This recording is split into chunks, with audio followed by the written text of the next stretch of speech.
Okay, well, we're gonna, this presentation is going to cover communications with an emphasis really on a lot of digital communications.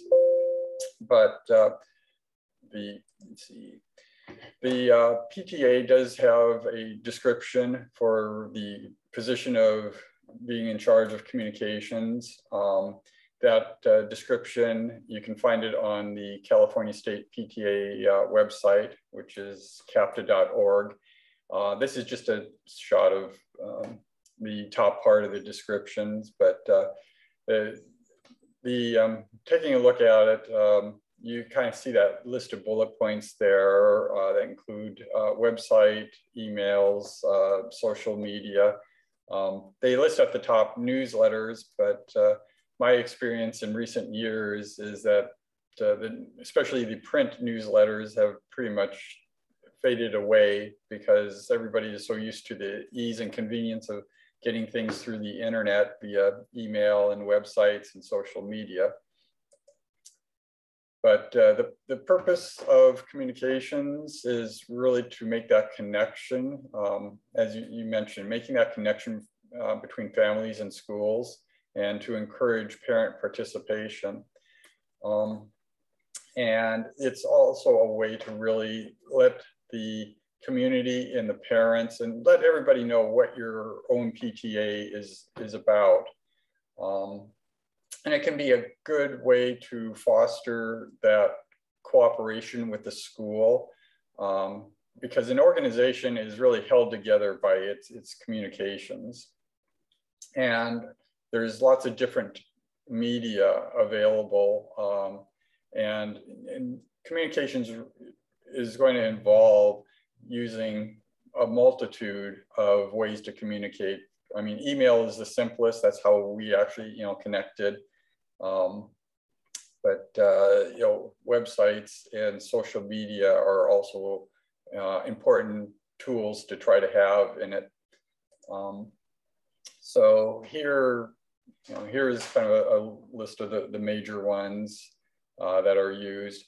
But also, it's good to have, aside from the digital communications, if you can have banners and posters, because as parents come in and drop off their kids, to be able to have a banner or a sign there that they see every day when they're doing drop off and pick up. Oh, and Tom, just as a side note to that, banners and signs, the PTA store on capta.org has a lot of really awesome pre-made banners that you can order, that you can have your PTA name customized on. Mm-hmm. Yeah, that's a good point. I would recommend them checking out the PTA store website for that sort of thing.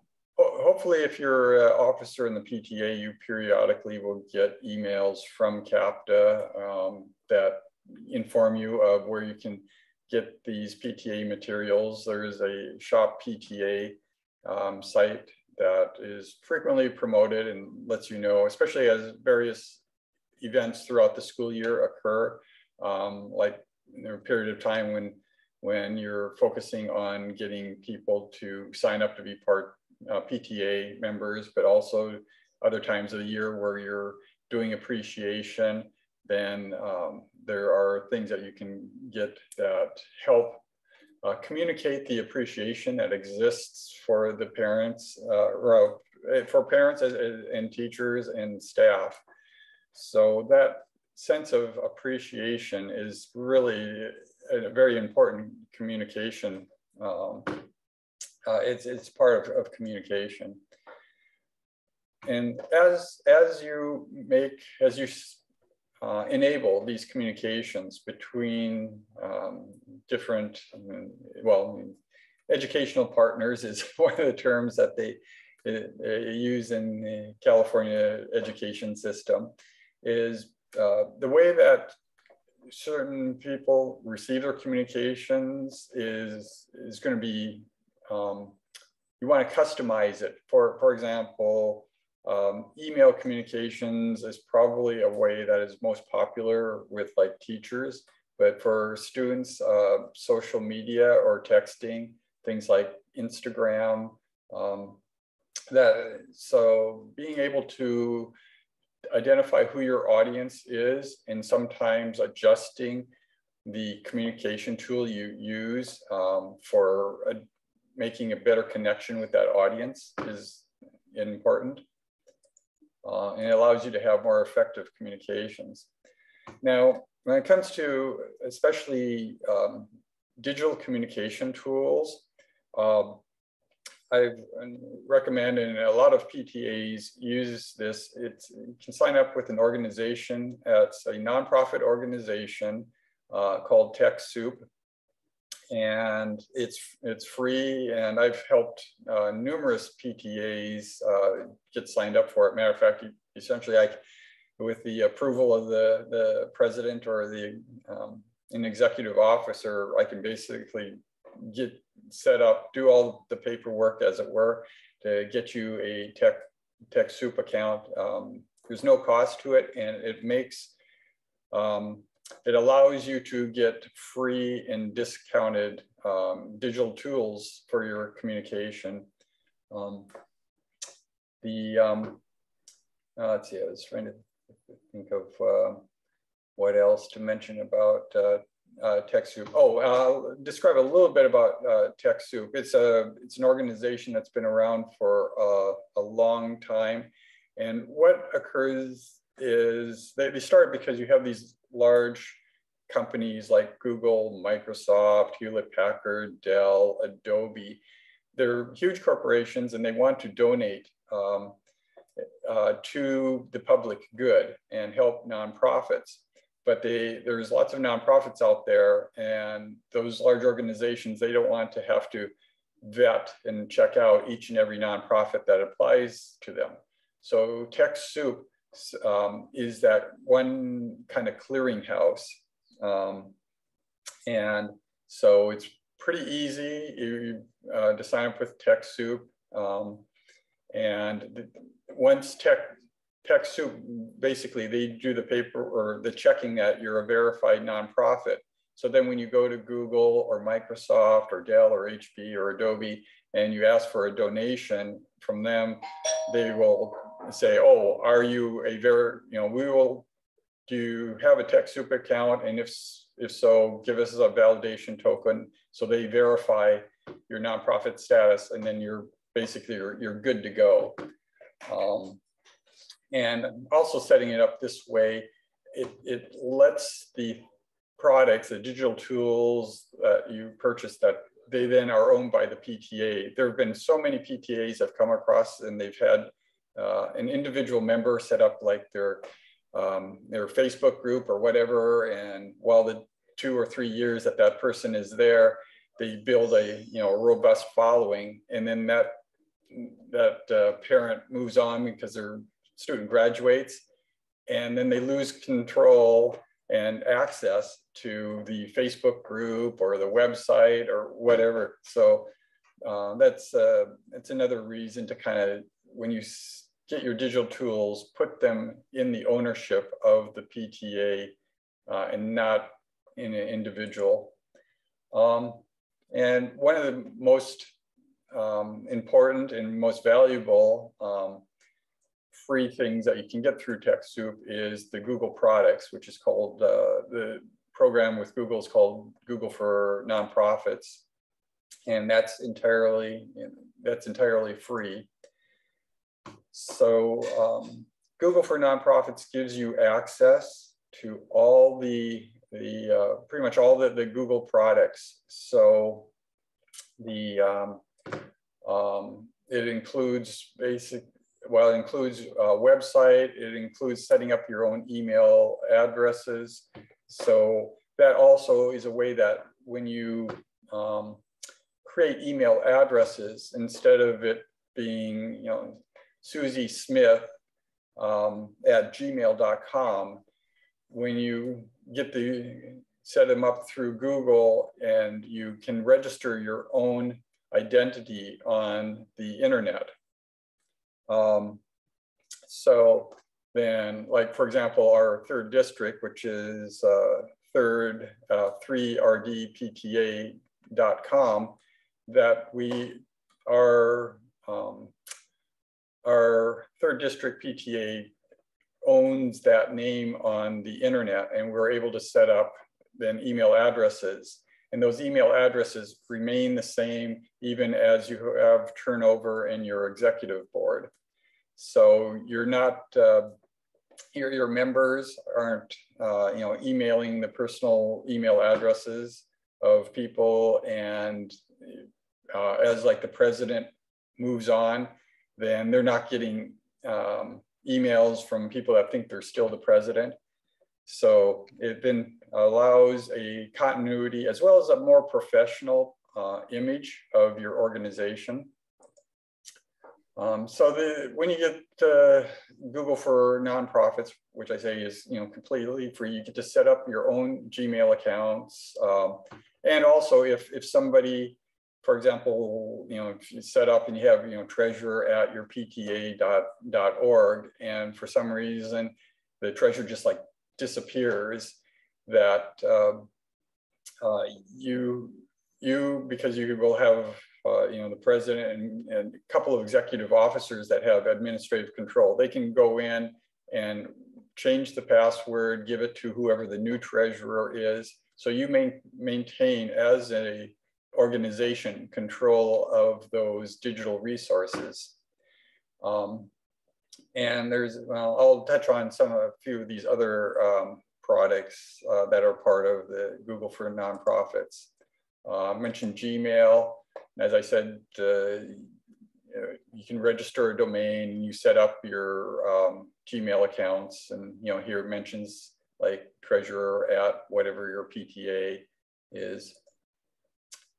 And the product that I find probably is most useful is that then your PTA can set up its own website, and that can be very important because you maintain as a PTA, you then have ownership of that website, your members, and you can have that updated. A lot of schools will use the school website, but the school website, because the school is a government entity, it's that website is, the school website is restricted as in terms of the things that it can put on it, because the government can't, for example, promote certain things where the PTA as a nonprofit, you've got more flexibility. And also what's going on in your PTA, you don't have to go through a middleman of somebody that's a staff person, and you aren't taking up resources from the school by having the principal or the principal's secretary or some teacher asking them to do work on behalf of the PTA. The idea is the PTA tries to provide resources to the school. So by having your own website, you're not having to ask the school to provide resources to the PTA.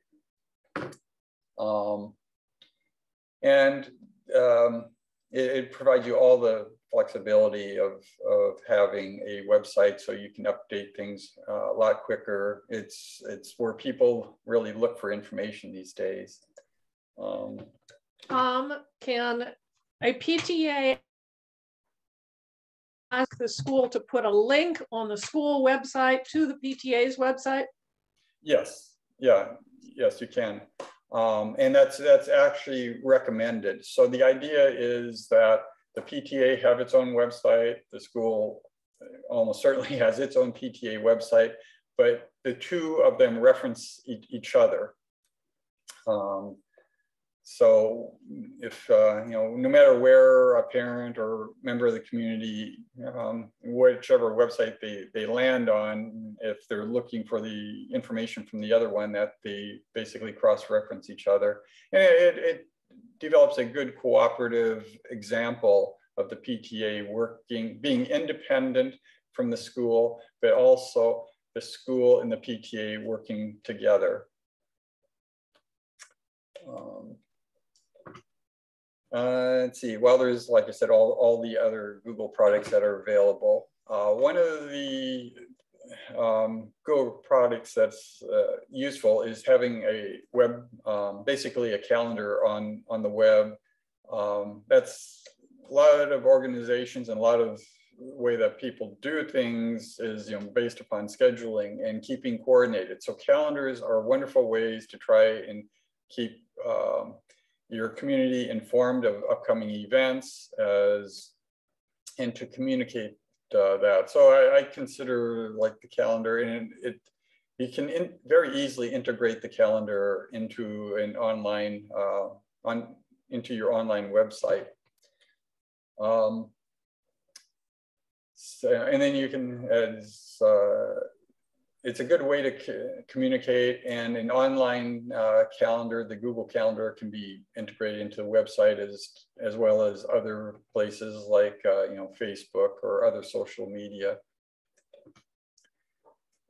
Another thing is that we use is Google Drive, and so that you get cloud storage as part of the free Google for Nonprofits, and that allows you to have your, PTA uses binders to communicate, from positions and what positions our officers do and the roles of it. So all that information, instead of having, binders, or well, not instead of, but perhaps in addition to, you then, okay, yeah, oh, glad to hear that. I haven't been paying or been missing some of the things on the chat, but yeah. Yeah, thank you for mentioning that, Sarah, how Google Drive is wonderful. We use it to keep, for example, because the 3rd District PTA gets the bylaws from all of the PTAs in the 3rd District, the 7 counties, then it's an easy place where we have put bylaws. So at any time, if any of our officers need to check on some information that's in a particular PTA's bylaws, and we can go there and find that.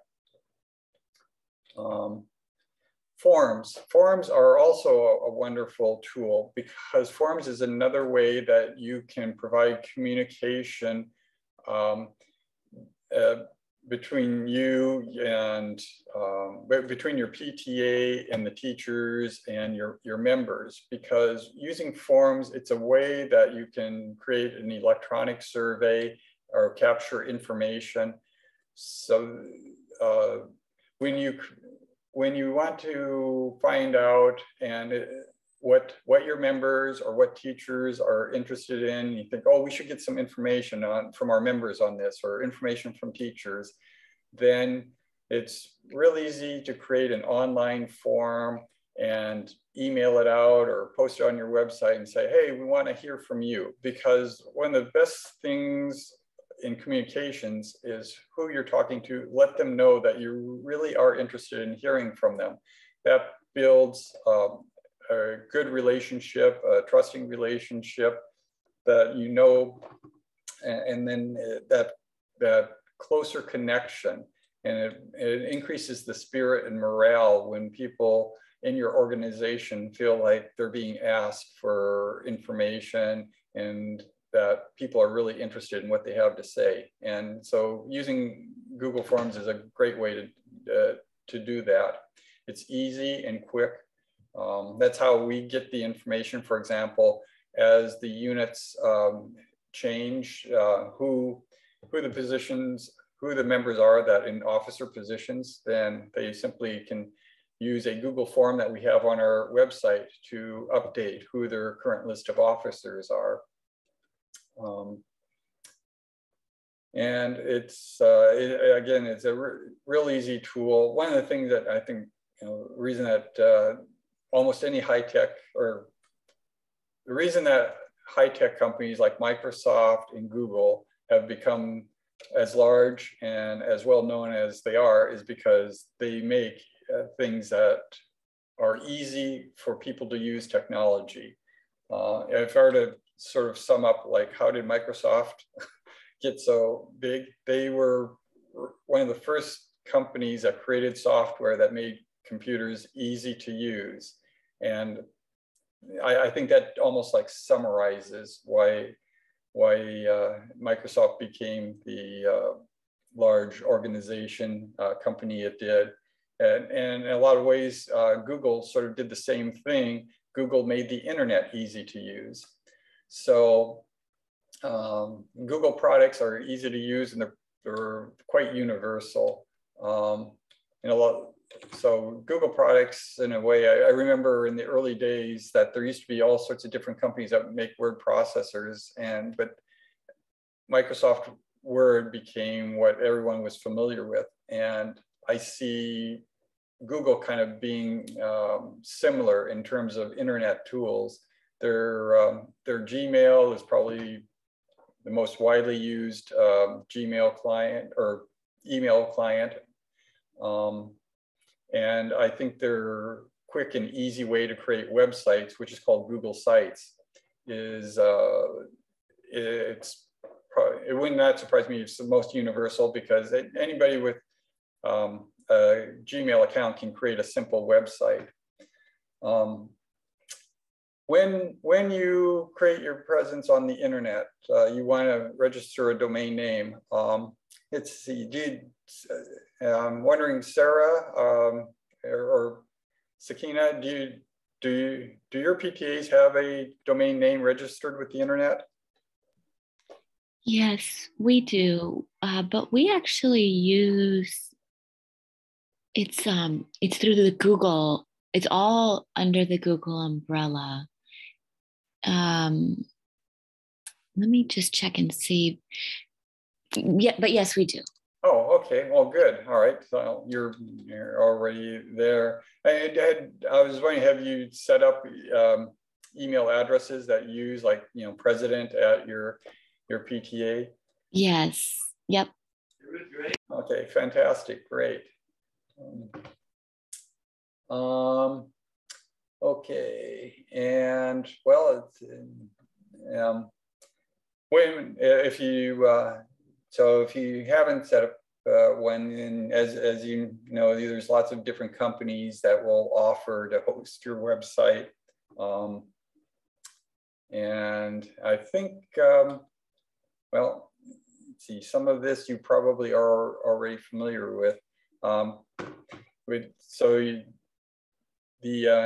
The one aspect in here that I really like to point out is that I have found, it mentions here that a drawback of using the website of schools is that, the delay that can sometimes occur in being able to go through school site personnel to get the information timely updated on your own PTA website. Okay, so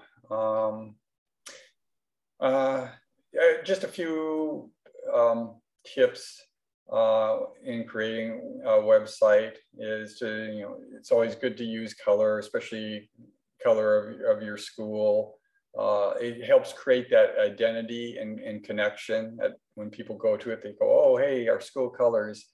Another general recommendation is to use the more common fonts and typefaces. Occasionally I come across where they'll use an unusual font or typeface, and then the user's computer may not recognize that typeface. So then things that are done in that typeface where there's not a match between the website and the user's computer, then it can look like unreadable stuff for the user when they go to that website. That's rarely a problem, but it's just one I thought I'd mention. And so hopefully on your website you include how to join, how to become a member, and also that's where people will tend to go, like I mentioned, having a calendar on there where they can check and they can see when your meetings are coming up. If they want to contact a particular officer, having the contact information there. And also if they want to become involved or volunteer to see what sort of things your PTA is doing. That's a good way to advertise what it is. So when people donate, they feel good when they can see like, oh, the money that I donated, or by becoming a member, then I helped support a field trip or whatever it is that your PTA might be funding, or activities that you're coordinating and doing. So, and that's where you can tell why joining PTA matters, what your goals are for the year. And it's also good to include the PTA vision, mission, purpose. It gives that sort of, it gives the, communicates that your PTA has a larger vision and mission other than just, oh, we're buying things for the teachers. It taps into a more kind of universal idea of philanthropy and doing good. And it's good to make that connection, because part of communications includes how your school PTA is part of a larger entity that is the national PTA and California state PTA, known as CAPTA. It can also be good that you make connections with your other PTAs, because if you have an elementary school and a middle school and a high school, to go ahead and put links between each other. So as parents are part of one PTA, they see there's a connection. One thing that I found really kind of nice is in my area, I've got a number of PTA presidents that are at different schools, and they've all set up their own PTA websites. And even though they're at different schools, and actually in some cases they're actually in 2 different school districts, that they're communicating and sharing. When they put things on they also have created social media pages. So they like and pages from each other, and it builds more of a community spirit. In a sense, a sense of community and belonging that goes beyond just the kind of more narrow aspects of just an individual school site. Okay, so aside from having email and websites, it's if you can have connections in social media. Now, one of the things that I recommend, if at all possible, if you can have multiple people involved in communication, because what I find is you'll find, some parent, it's like, oh, I'm a whiz at Facebook, but I really don't use Twitter or Instagram or some of the other aspects. So if your PTA has the resources and the volunteers, and you make these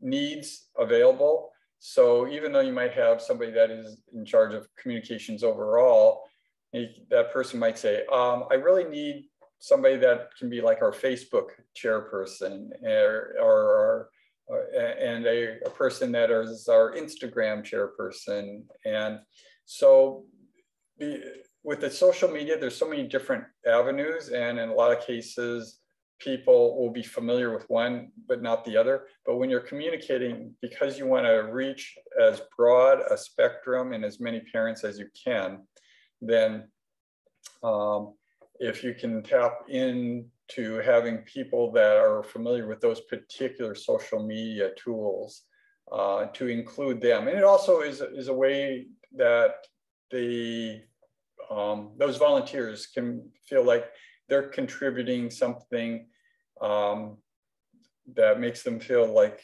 they're connected, and it allows them to be somebody other than just your average member. If they're interested in getting involved at some level that's not just a member, but maybe not as high as being on the executive board, by creating these positions that help fill out the communications needs of your school. And let's see, I think, well, I think that covers pretty much all the slides I've got. One of the other things I'll mention is when sending out email, there's a lot of different, I didn't mention it here, I probably should have created some slides on it, but having an email marketing program. So when you need to send out a message to all of your members, there's several different ways of doing that. MailChimp is a real good one. MailChimp and Constant Contact are a couple that are real popular, but also Totem. If you're using Totem for people to sign up, Totem has an ability to do that too. And on a real rudimentary level, I have sent out a lot of the email blasts just using Microsoft Word, because Microsoft Word has an ability to do a mail merge, and that mail merge where you have your list of email addresses in an Excel spreadsheet, then you can use Microsoft Word, make a connection to that spreadsheet, and it will just automatically send out and customize a email address to the members that you want to send it out to from your Excel spreadsheet. So at this point, I think I'll pause because I pretty much covered everything, and just see if there's any questions or comments anybody wants to make.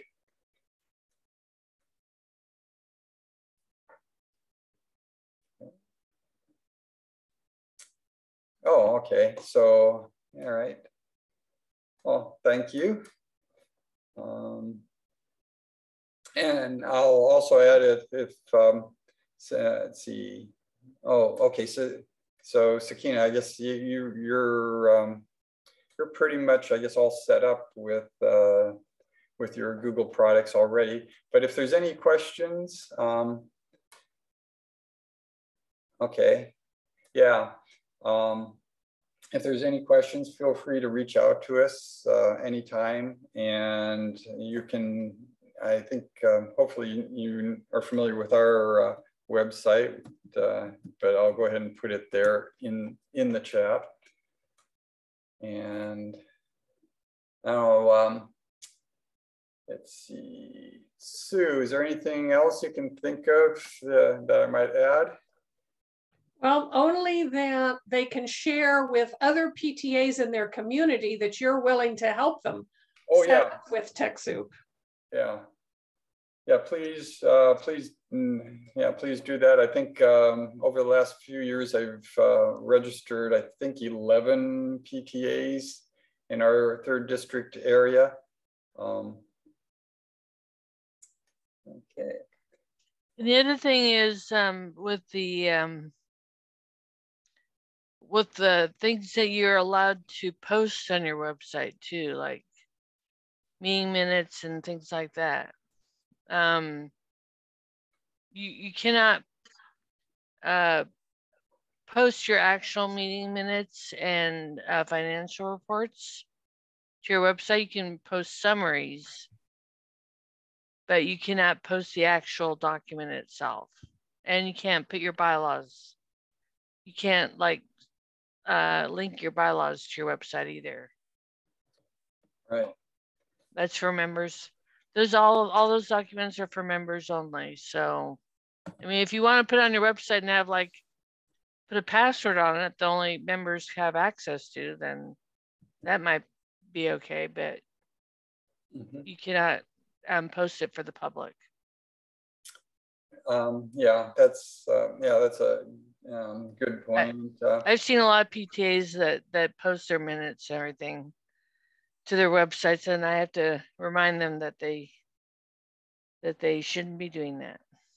Right. But that's a good place where you can have like a shared drive where you can have all the minutes and you can have your bylaws put onto the Google shared drive. And then you only share access to that drive with, you know, the members. So then you're able to adhere to the ease of access for your members to be able to see the minutes and see the bylaws, but non-members don't have access to it. So, okay. And I guess if there's nothing else, I'll go ahead and stop the recording. And